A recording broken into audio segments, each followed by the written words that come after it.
Cutty Sark is a British clipper ship.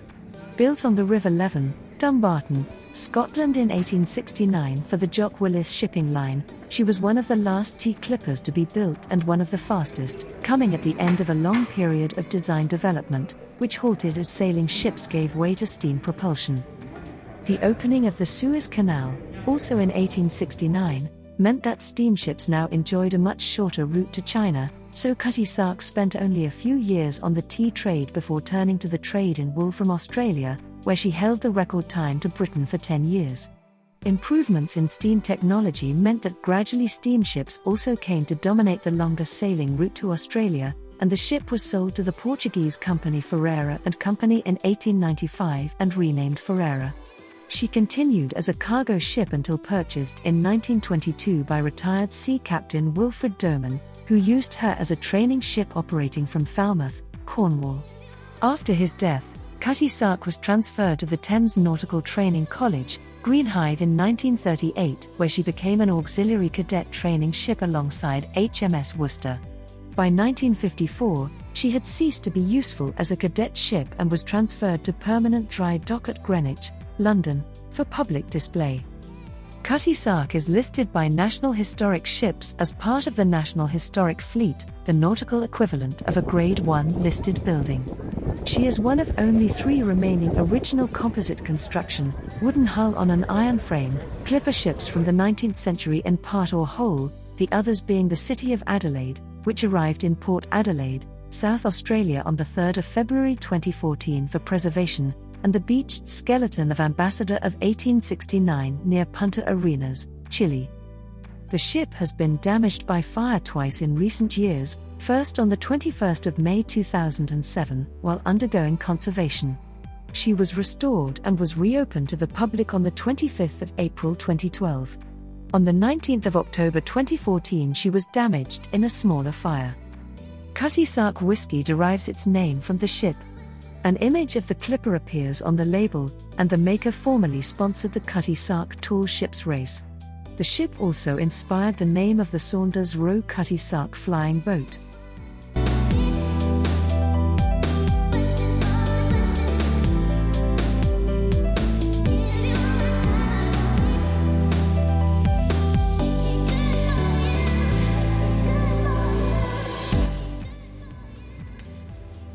In 1953 Cutty Sark was given to the Cutty Sark Preservation Society, and in 1954 she was moved to a custom-built dry dock at Greenwich.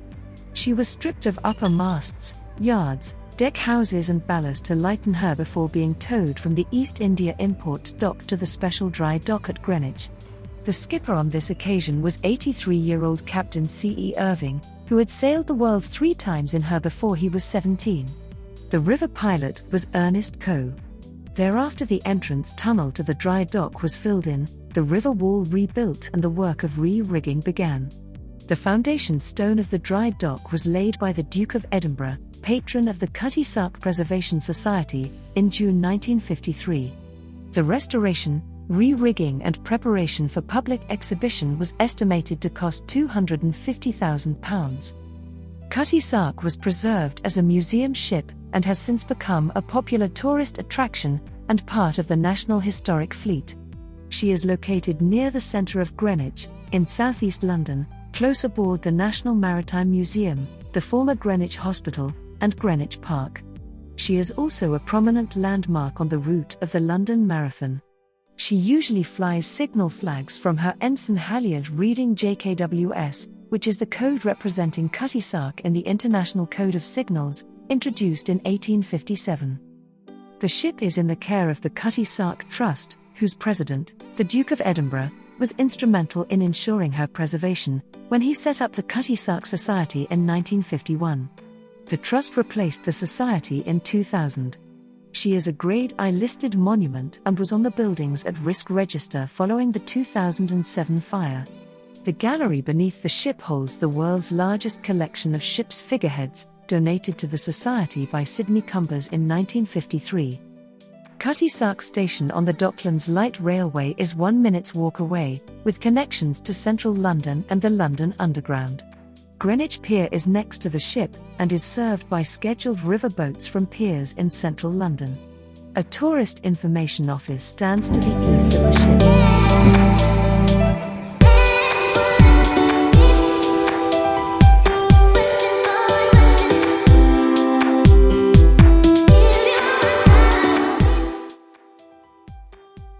A contract for Cutty Sark's construction was signed on the 1st of February 1869 with the firm of Scott and Linton, which had only been formed in May 1868. Their shipyard was at Dumbarton on the River Leven, on a site previously occupied by shipbuilders William Denny and Brothers. The contract required the ship to be completed within 6 months at a contracted price of £17 per tonne and maximum weight of 950 tonnes. This was a highly competitive price for an experimental, state-of-the-art vessel, and for a customer requiring the highest standards. Payment would be made in 7 installments as the ship progressed, but with a penalty of £5 for every day the ship was late. The ship was to be built to Lloyd's A1 standard, and her construction was supervised on behalf of Willis by Captain George Moody, who would command her when completed. Construction delays occurred when the Lloyd's inspectors required additional strengthening in the ship. Work on the ship was suspended when Scott and Linton ran out of money to continue. Rather than simply liquidate the company, an arrangement was made for Denny's to take over the contract and complete the ship, which was finally launched on the 22nd of November 1869 by Captain Moody's wife. The ship was moved to Denny's yard to have her masts fitted, and then on the 20th of December towed downriver to Greenock to have her running rigging installed. In the event, completing the ship meant the company's creditors were owed even more money than when work had first been halted.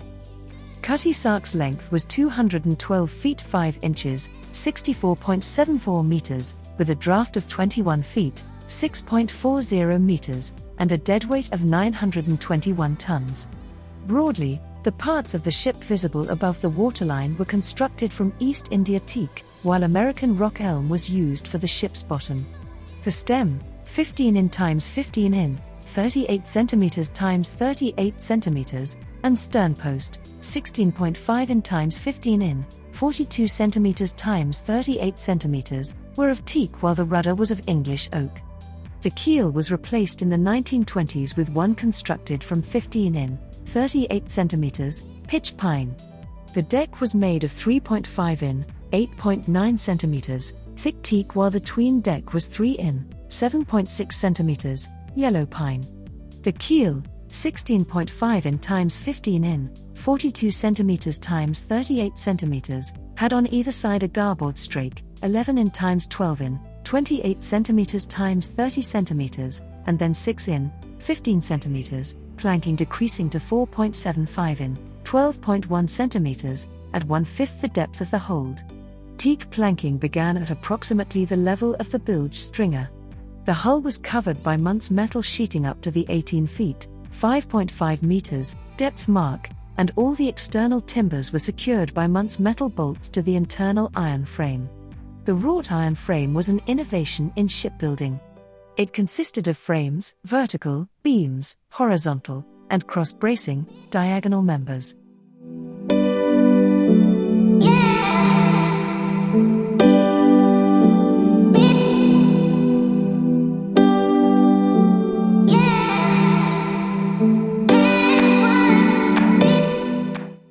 Cutty Sark was ordered by shipping magnate Jock Willis, who operated a shipping company founded by his father. The company had a fleet of clippers and regularly took part in the tea trade from China to Britain. Speed was a clear advantage to a merchant ship, but it also created prestige for the owners. The tea race was widely reported in contemporary newspapers and had become something of a national sporting event, with money being gambled against a winning ship. In earlier years, Willis had commanded his father's ships at a time when American-designed ships were the fastest in the tea trade, and then had owned British-designed ships, which were amongst the best available in the world but had never won the tea race. In 1868, the brand-new Aberdeen-built clipper Thermopylae set a record time of 61 days port-to-port on her maiden voyage from London to Melbourne, and it was this design that Willis set out to better. It is uncertain how the hull shape for Cutty Sark was chosen. Willis chose Hercules Linton to design and build the ship, but Willis already possessed another ship, the Thbd, which he considered to have exceptional performance.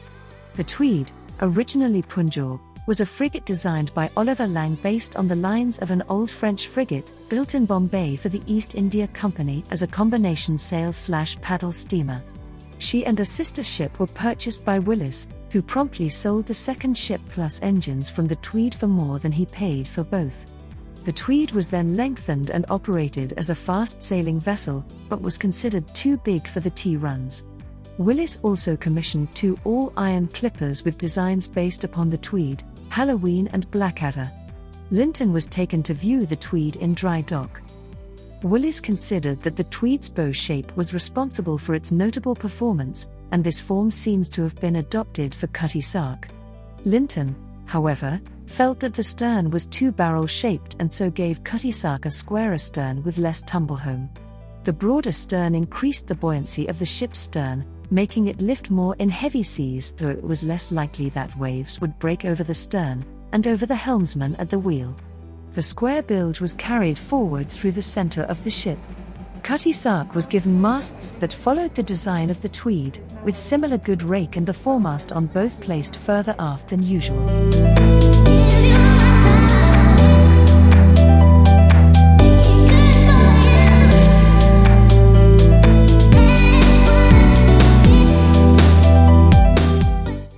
The ship was named after Cutty Sark, the nickname of the witch Nanny Dee in Robert Burns's 1791 poem Tam O'Shanter. The ship's figurehead, the original of which has been attributed to carver Frederick Hellier of Blackwall, is a stark white carving of a bare-breasted Nanny Dee with long black hair holding a grey horse's tail in her hand. In the poem she wore a linen sark, Scots, a short chemise or undergarment, that she had been given as a child, which explains why it was cutty, or in other words far too short. The erotic sight of her dancing in such a short undergarment caused Tam to cry out "Well done, Cutty Sark," which subsequently became a well-known catchphrase. Originally, carvings by Hellier of the other scantily clad witches followed behind the figurehead along the bow, but these were removed by Willis in deference to good taste. Tam O'Shanter riding Meg was to be seen along the ship's quarter. The motto "Where there's a Willis away" was inscribed along the taffrail. The Thbd, which acted as a model for much of the ship which followed her, had a figurehead depicting Tam O'Shanter.